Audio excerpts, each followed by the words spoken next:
Hello दोस्तों, आज का ये वीडियो स्ट्रक्चर ऑफ एटम का एमसीक्यू का पार्ट 2 पे होने वाला है।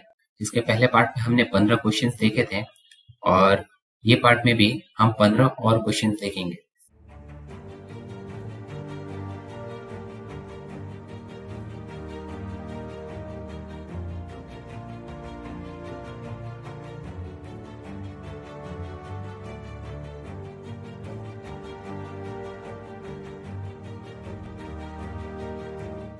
चलिए स्टार्ट करते हैं आज के पहले क्वेश्चन यानी क्वेश्चन नंबर 16 से। एक एटम में दो इलेक्ट्रॉन्स का चारों क्वांटम नंबर कभी सेम नहीं होता। ये किसने बताया था? ये बताया था पॉली ने। पॉलीज एक्सक्लूजन प्रिंसिपल यही था। पॉली ने बताया था कि चारों क्वांटम नंबर में से अगर पहला तीन यानी principal quantum number, azimuthal quantum number और मैग्नेटिक क्वांटम नंबर ये तीनों सेम भी होता है तो चौथा क्वांटम नंबर यानी स्पिन क्वांटम नंबर वो अलग होगा।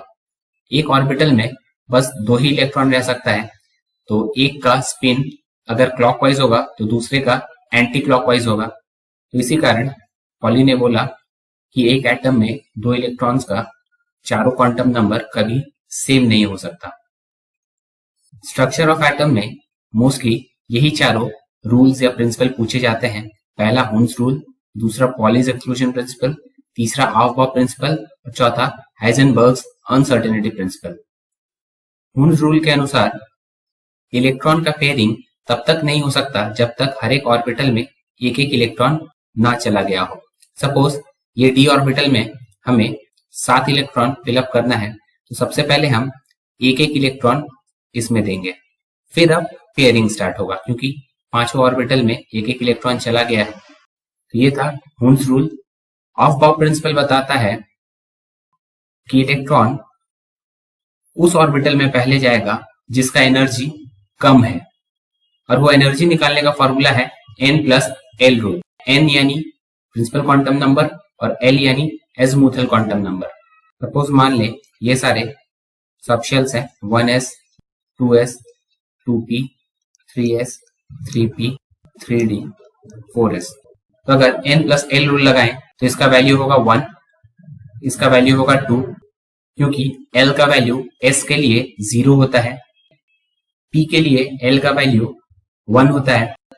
इधर n+l के अकॉर्डिंग इसका एनर्जी होगा 3, 3s का भी 3, फिर 3 + 1 4 इसका 3 + 2 5 और इसका 4 + 0 4। इसी कारण हम इलेक्ट्रॉन 3d से पहले 4s में भरते हैं।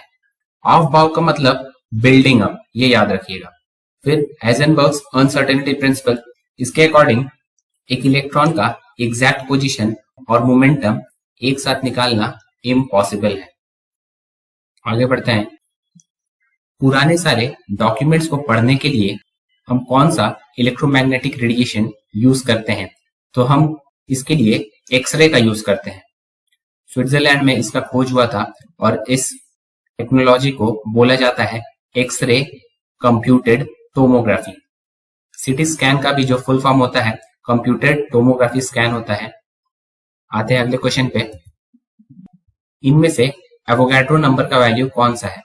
एवोगाड्रो नंबर होता है 6.022 इंटू 10⁻23। इसका आंसर हो जाएगा ये 6.023 दिया हुआ इधर पे। एक मोल कोई भी सब्सटेंस में एवोगाड्रो नंबर के बराबर एटम्स, आयंस या मॉलिक्यूल्स पाए जाते हैं। हीलियम का एटॉमिक मास होता है 4, यानी 4 ग्राम हीलियम में 6.023 इंटू 10⁻23 एटम्स पाए जाएंगे। वैसे ही सोडियम का एटॉमिक मास होता है 23, यानी 23 ग्राम सोडियम में 6.023 इंटू 10⁻23 एटम्स पाए जाएंगे। बढ़ते अगले क्वेश्चन की तरफ। एक एटम में इलेक्ट्रॉन्स जो फिलअप किया जाता है वो किस प्रिंसिपल के अकॉर्डिंग होता है? तो वो होता है अकॉर्डिंग टू ऑफ-बॉब प्रिंसिपल, अभी हमने देखा। और वो ऑफ-बॉब प्रिंसिपल था क्या? n+l rule. n यानी प्रिंसिपल क्वांटम नंबर और l यानी एजीमुथल क्वांटम नंबर। जिसका n+l कम रहेगा, इलेक्ट्रॉन पहले उस ऑर्बिटल में जाएगा। s का एजीमुथल क्वांटम नंबर होता है 0, p का होता है 1, d का होता है 2 और F का होता है 3। और प्रिंसिपल क्वांटम नंबर इस सबशेल के बगल में जो नंबर है वही होता है, यानी 1s का प्रिंसिपल क्वांटम नंबर 1 होगा, 2s का 2, 2p का 2, 3p का 3 और ऐसे ही सारे होंगे। तो बस ऑफ बॉब प्रिंसिपल से ये याद रखिएगा, इलेक्ट्रॉन्स फिलअप किया जाता है और इसका मतलब होता है बिल्डिंग अप। ये एक जर्मन वर्ड है। आगे बढ़ते हैं, आते हैं अगले क्वेश्चन पे। अनसर्टेनिटी प्रिंसिपल किसका दिया हुआ है? तो ये भी हमने पढ़ लिया है। अनसर्टेनिटी प्रिंसिपल हाइजेनबर्ग का था, जिसे बोला जाता है हाइजेनबर्ग्स अनसर्टेनिटी प्रिंसिपल। नेक्स्ट क्वेश्चन, इन चारों को करेक्टली मैच करना है। Dual nature of electron. एक इलेक्ट्रॉन का मटीरियलिस्टिक प्रॉपर्टी तो होता ही है, पर अगर वो मोशन में रहे तो वो वेव की तरह भी काम करता है। ये बोला था डी ब्रॉगली ने, और इसका एक फेमस इक्वेशन भी है, lambda is equal to H by M V. ये इलेक्ट्रॉन का मोमेंटम होगा, mass into velocity. H constant है जिसे बोला जाता है प्लैंक्स कांस्टेंट, और लैम्डा वेवलेंथ है। Plum pudding model J Thomson का था, जिससे उन्होंने इलेक्ट्रॉन का डिस्कवरी किया था। क्वांटाइजेशन ऑफ एनर्जी बोर का है, जिसमें उन्होंने बोला था एक इलेक्ट्रॉन किसी भी ऑर्बिट में रिवॉल्व नहीं कर सकता, हर एक इलेक्ट्रॉन का डिस्क्रीट ऑर्बिट होता है। और चौथा न्यूक्लियर थ्योरी। न्यूक्लियर थ्योरी था रदरफोर्ड का, जिसमें उन्होंने गोल्ड फॉइल एक्सपेरिमेंट किया था और न्यूक्लियस का डिस्कवरी भी हुआ था। तो इसका आंसर हो जाएगा बी। आते हैं अगले क्वेश्चन पे। कौन से क्वांटम नंबर से हमें इलेक्ट्रॉन का सब शेल पता चलता है? तो हमें इलेक्ट्रॉन का सब शेल पता चलता है एजीमुथल क्वांटम नंबर से। इसे एल से डिनोट किया जाता है। एक इलेक्ट्रॉन का शेल या ऑर्बिट पता चलता है प्रिंसिपल क्वांटम नंबर से। उसका ऑर्बिटल पता चलता है मैग्नेटिक क्वांटम नंबर से। उसका स्पिन, यानी वो क्लॉकवाइज रोटेट कर रहा है या एंटी क्लॉकवाइज रोटेट कर रहा है, वो पता चलता है स्पिन क्वांटम नंबर से। बढ़ते हैं अगले क्वेश्चन की तरफ। कैथोड रेज क्या होते हैं? बीम्स ऑफ इलेक्ट्रॉन को ही कैथोड रेज बोला जाता है। और जबकि ये इलेक्ट्रॉन्स हैं तो इनमें चार्ज भी होगा, नेगेटिव चार्ज। तो ये जब इलेक्ट्रिक या मैग्नेटिक फील्ड से पास करते हैं तो डिफ्लेक्शन होता है। नेक्स्ट, और एक चीज याद रखिएगा, कैथोड रेज इलेक्ट्रोमैग्नेटिक रेडिएशन नहीं होते हैं। आगे बढ़ते हैं।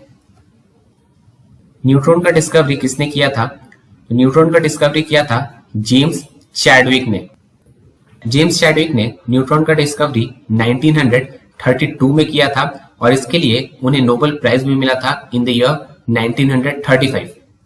इन्होंने बेरिलियम पे हाई वेलोसिटी पार्टिकल से बॉम्बार्ड करवाया था और इसमें उन्होंने कुछ इलेक्ट्रिकली न्यूट्रल पार्टिकल्स देखा, जिसे उन्होंने नाम दिया न्यूट्रॉन।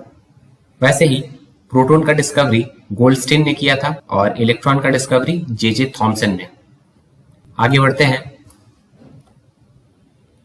एक एटम का 3 बेसिक कंपोनेंट्स क्या होते हैं?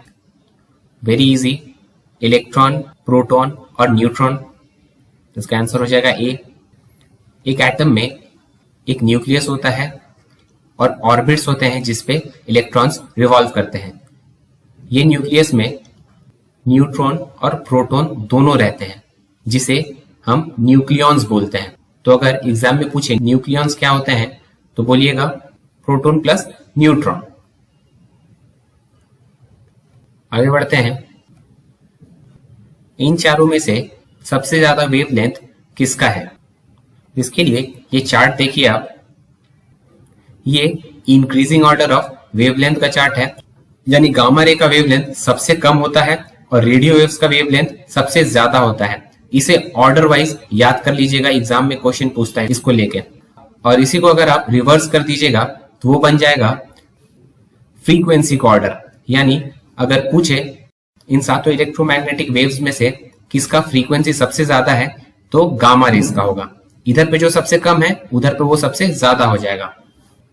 तो इधर पे आंसर होगा रेडियो वेव्स।